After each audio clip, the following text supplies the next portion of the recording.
Guatemala ranks fourth highest in the world for chronic child malnutrition.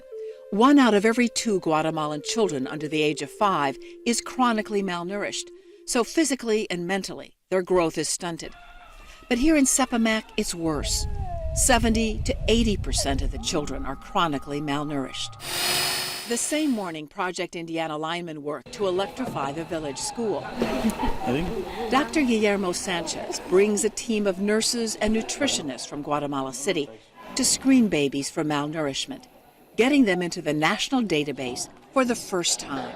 We took the measurements, growth measurements, and we're going to determine how they're doing nutritionally. Ahora acá. Using the World Health Organization's electronic charting, they find one baby is close to death. Abner Neyman is one of the healthier ones. He's only somewhat malnourished. This is a reversible situation. It's preventable. To prevent this, you have to really focus yourself on the first 3 years of life of a child. Past that 36-month threshold, it's very hard to recover a child. That becomes a permanent handicap for the rest of his life. The team gives each mother a high-protein supplement made from rice bran. It's called Nutra-ISO, and is formulated for mothers in third world countries by an Indiana-based company, Sustainable Nutrition International. Research shows Nutra-ISO dramatically improves a baby's growth and development and increases the mother's supply of milk. We've seen the direct impact on the growth of the child in this age span between 0 and 6 months old. And that hasn't been seen in anything else, I don't believe. Mothers constantly worry they won't have enough food for their children. Yeah, it's in her mind. It's always a concern.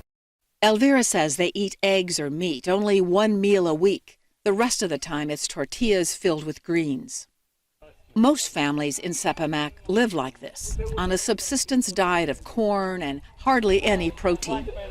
Electricity So you may have to grip off and let us get enough. helps bring the change that needs to happen. Look at this electricity just coming in this week, which is fantastic for this community. So, And with electricity, both child nutrition and education should improve, he says. The village won't be so isolated, so rooted in the past. But progress will take time. And meanwhile, he worries, what happens to these children? they're all one and the same. What difference is there between between a child in Indiana, growing in Indiana, and a child growing here in Sepamac? They both have the same dreams.